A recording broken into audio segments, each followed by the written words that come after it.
6 second, അതും അല്ലെങ്കിൽ 8-10 second മാത്രമാണ് ഒരു റിക്രൂട്ടർ അതല്ലെങ്കിൽ HR മാനേജർ നമ്മുടെ CV-യിൽ സ്പെൻഡ് ചെയ്യുന്ന മാക്സിമം ടൈം. ഒരുപാട് പരിശ്രമിച്ചിട്ടും നമ്മളെ കൊണ്ട് ഒട്ടേറെ മുന്നോട്ട് പോകാൻ കഴിയാത്തതും, അതല്ലെങ്കിൽ ഒരു ഇന്റർവ്യൂവിന് നമുക്ക് ഒരുപാട് CV ചിലപ്പോൾ നമ്മൾ അയച്ചിട്ടുണ്ടാവും, അതല്ലെങ്കിൽ ഒരുപാട് മെയിലിലൂടെ അല്ലാതെയോ നമ്മൾ ഒരുപാട് ട്രൈ ചെയ്തിട്ടുണ്ടാവും. എന്നിട്ടും നമ്മളെ വിളിക്കാത്തതിന്റെ മെയിൻ റീസൺ നമുക്ക് യോഗ്യതയില്ലാഞ്ഞിട്ടല്ല, അതല്ലെങ്കിൽ നമ്മിലും വലിയ വലിയ ആളുകൾ ഒട്ടേറെ ഉണ്ടായതുകൊണ്ടുമല്ല. CV ഫസ്റ്റ് ഇംപ്രഷൻ മേക്ക് ചെയ്യേണ്ട സ്ഥലം CV ആണ്. അവിടെ നമ്മൾ നന്നായി ചെയ്തിട്ടില്ലെങ്കിൽ പിന്നെ ബാക്കി ഞാൻ പറയേണ്ടതില്ലല്ലോ. അതുകൊണ്ട് CV-യിൽ നമ്മൾ വരുത്തുന്ന ചെറിയ ചെറിയ വലിയ അബദ്ധങ്ങൾ തിരുത്തുന്നതിന് വേണ്ടിയുള്ള ഒരു വീഡിയോ ആണിത്. എൻ്റെ പേര് അഫ്ലഹാനിക്കട്ട് and welcome to the new video.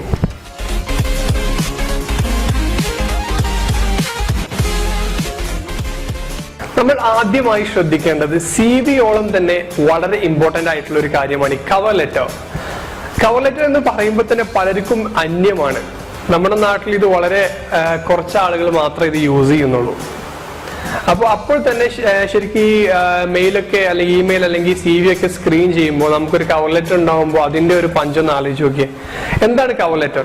നമ്മൾ അപ്ലൈ ചെയ്യാൻ പോകുന്ന പോസ്റ്റിന് നമ്മൾ എത്രമാത്രം യോഗ്യനാണ് എന്ന് റിക്രൂട്ടറെ അതല്ലെങ്കിൽ HR മാനേജറെ നമ്മൾ ബോധിപ്പിക്കുന്ന ഒരു പ്രൊസീജിയർ എന്ന് വേണമെങ്കിൽ പറയാം. അതുമല്ലെങ്കിൽ CV-യിൽ അല്ലെങ്കിൽ റെസ്യൂമെയിൽ നമ്മൾ എഴുതുന്ന കാര്യങ്ങൾ നമുക്ക് ലിമിറ്റേഷൻസ് ഉണ്ട്. CV-യിലും റെസ്യൂമെയിലും നമുക്ക് എഴുതേണ്ട കാര്യങ്ങൾക്ക് ലിമിറ്റേഷൻസ് ഉണ്ട്. അതിന്റെ അപ്പുറത്തേക്ക് നമ്മളുടെ ആസ്പെക്ട്, ജോലിയെ കുറിച്ചുള്ള നമ്മുടെ പ്രതീക്ഷകൾ, അതല്ലെങ്കിൽ നമ്മൾ ഇതിൽ അപ്പോയിന്റ് ആയി കഴിഞ്ഞാൽ അവർക്ക് കിട്ടാവുന്ന നേട്ടങ്ങൾ, അങ്ങനെ ഫസ്റ്റ് ഇംപ്രഷൻ കിടക്കുന്നത് കവർ ലെറ്ററിലാണ്.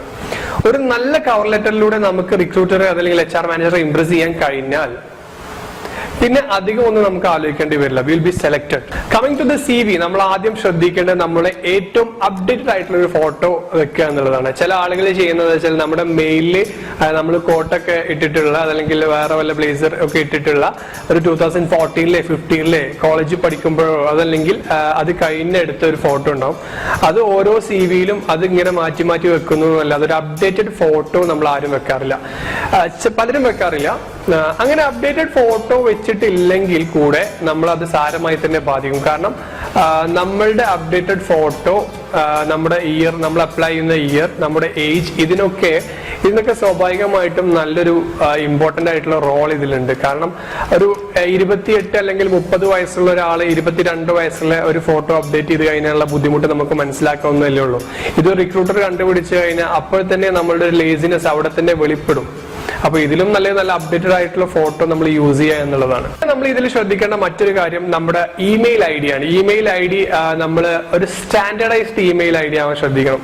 ഷമീർ എന്നുള്ള ഒരു പേരാണെങ്കിൽ ഷമീർ 1 2 3 4 ഇതൊക്കെ സ്റ്റാൻഡേർഡ് ആണ്. അതല്ലാതെ നമ്മുടെ ഗ്യാങ്ങിന്റെ പേര്, അതല്ലെങ്കിൽ നമ്മൾ പണ്ട് വർക്ക് ചെയ്തിരുന്ന വേറെ ഏതെങ്കിലും ഫേമിന്റെ പേര്, ഇങ്ങനെയൊന്നും നമ്മൾ വെക്കാൻ പാടില്ല. നമ്മൾ എപ്പോഴും നല്ല സ്റ്റാൻഡേർഡ് ആയിട്ടുള്ള ഒരു ഇമെയിൽ ID തന്നെ വെക്കാൻ പ്രത്യേകം ശ്രദ്ധിക്കണം.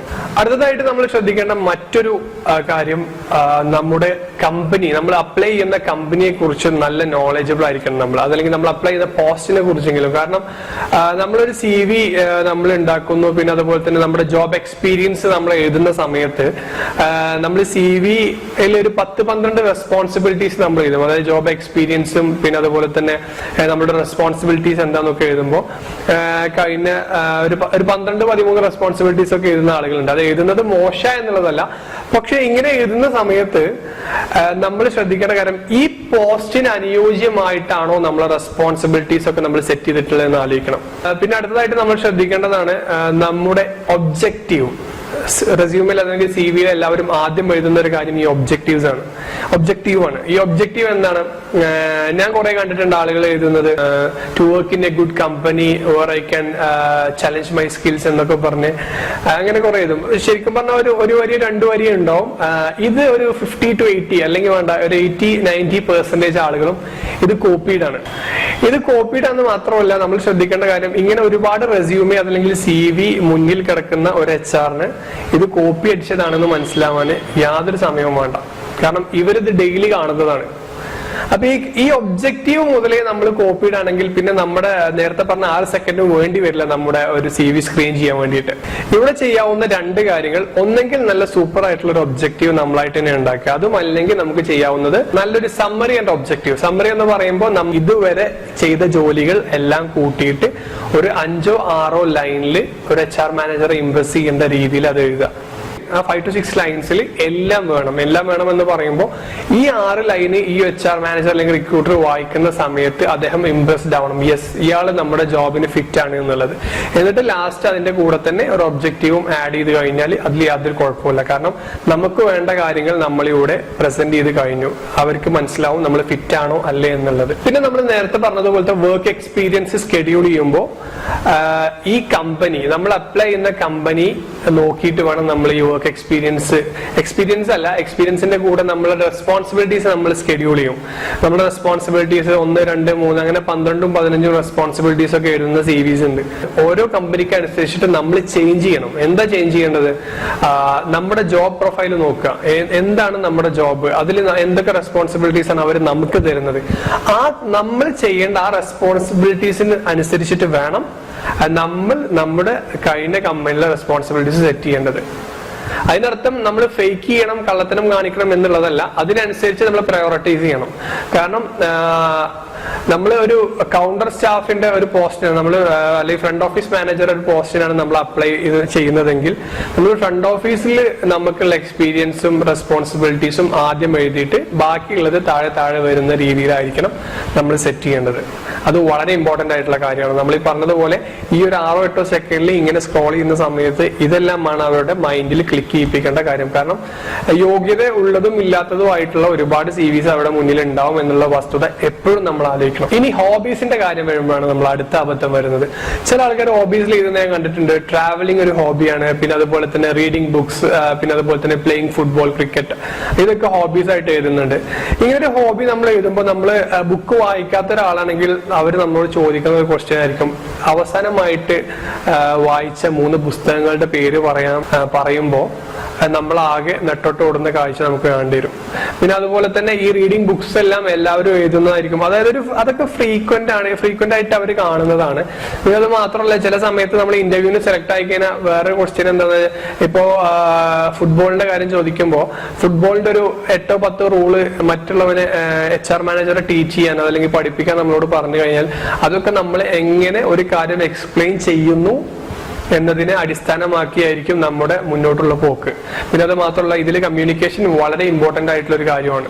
അപ്പൊ നമ്മൾ എന്ത് ഹോബീസ് എഴുതുകയാണെങ്കിലും നമ്മോട് ചേർന്ന് നിൽക്കണം, നമുക്ക് അറിയുന്ന കാര്യങ്ങൾ മാത്രമേ എഴുതാൻ പറ്റുള്ളൂ. ഇപ്പൊ ട്രാവലിംഗ് ഒക്കെ എഴുതുന്ന സമയത്ത് അവർ ചോദിക്കുന്ന ഒരു ചോദ്യമായിരിക്കും, അവസാനത്തെ ട്രാവലിംഗ് എക്സ്പീരിയൻസ് ഒന്ന് എക്സ്പ്ലെയിൻ ചെയ്യാൻ പറയും. അപ്പൊ ഈ എക്സ്പ്ലെയിൻ ചെയ്യാൻ പറയുമ്പോൾ നമ്മൾ എത്ര ഫേക്ക് ചെയ്യാൻ ശ്രമിച്ചാലും നമ്മൾ അവരുടെ മുമ്പിൽ കടന്ന് പതറും. അതിലും ബെസ്റ്റ് നമ്മൾ നമുക്ക് ഹോബീസ് ഇഷ്ടം പോലെ ഉണ്ടാവും. ഇപ്പോ ഹിയറിംഗ് മ്യൂസിക് നല്ല ഹോബിയാണ്, പാട്ട് കേൾക്കാത്തവരായിട്ട് കുറവാണ് ആളുകൾ. അങ്ങനെയൊക്കെ വരുമ്പോൾ നമുക്ക് ഈസി ആയിട്ട് ഇത് എക്സ്പ്ലെയിൻ ചെയ്ത് കൊടുക്കാൻ പറ്റും. പറഞ്ഞു വരുന്നത് എക്സ്പ്ലെയിൻ ചെയ്യാൻ പറ്റുന്ന കാര്യങ്ങൾ മാത്രമേ CVയിൽ വെക്കാൻ പറ്റുള്ളൂ. നമ്മൾ കഴിയുന്നതും ഹോണസ്റ്റ് ആവുക എന്ന് പറയുമ്പോൾ ഒരാളെ തെറ്റിദ്ധരിപ്പിക്കുന്ന രീതിയിൽ നമ്മളൊരു CV ഉണ്ടാക്കി കഴിഞ്ഞാൽ ഇംപ്രസ് ചെയ്യുന്ന രീതിയിൽ ഉണ്ടാക്കാൻ കുറച്ച് എക്സാജറേറ്റ് ചെയ്യുന്നതുകൊണ്ടൊന്നും കുഴപ്പമില്ല. പക്ഷെ നമ്മൾ വളരെ വലിയ അബദ്ധങ്ങളും കള്ളങ്ങളും ഇതിൽ എഴുതി കഴിഞ്ഞാൽ പിന്നെ ഭാവിയിൽ നമ്മളത് മുന്നോട്ട് പോയി എന്ന് നമുക്ക് തോന്നുന്ന സമയത്തായിരിക്കും നമ്മൾ ഏറ്റവും വലിയ ആഘാതത്തിലേക്ക് വീഴുക. അവസാനമായി ഒരു കാര്യം കൂടി, നമ്മുടെ ഈ CV എന്ന് പറയുന്നത് നമ്മുടെ ഫസ്റ്റ് ഇംപ്രഷൻ അല്ലെങ്കിൽ ഫസ്റ്റ് സ്റ്റെപ്പാണ്, നമ്മുടെ ജോലിയിലേക്കുള്ള ഫസ്റ്റ് സ്റ്റെപ്പാണ് ഈ CV അല്ലെങ്കിൽ റെസ്യൂമേ എന്നുള്ളത്.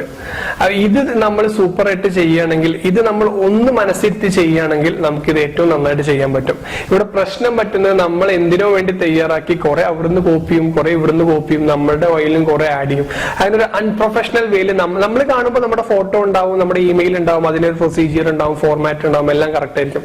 പക്ഷെ ഇത് വളരെ പ്രൊഫഷണൽ ആയിട്ടുള്ള ഒരാൾ നോക്കുമ്പോൾ കൂടുതലായിട്ടും ഇതിൽ കാണുക അൺപ്രൊഫഷണൽ ആയിട്ടുള്ള കാര്യങ്ങളായിരിക്കും. ജോബുമായിട്ട് ബന്ധപ്പെട്ട് ഇനി CVക്ക് ശേഷം ഇനി ഇന്റർവ്യൂവിന്റെ കാര്യങ്ങളുമായിട്ട് നമുക്ക് മറ്റൊരു എപ്പിസോഡിൽ കാണാം. ഇത് മാത്രമല്ല, ഫാമിലി സംബന്ധമായിട്ടുള്ള ഒരുപാട് വിഷയങ്ങൾ ഈ ചാനലിൽ ഓൾറെഡി അപ്ലോഡ് ചെയ്തിട്ടുണ്ട്. ഇനിയും നമ്മൾ ഒരുപാട് അപ്ലോഡ് ചെയ്യും. ഓരോ വീക്കിലും ഓരോ വീഡിയോസ്, അത് ഫാമിലി ഓറിയന്റഡ് ആയിട്ടും പിന്നെ അതുപോലെ തന്നെ പേഴ്സണൽ ആയിട്ടുമായിട്ടുള്ള ഒരുപാട് വീഡിയോസ് നമ്മൾ ഇനി അപ്ലോഡ് ചെയ്യുന്നതായിരിക്കും.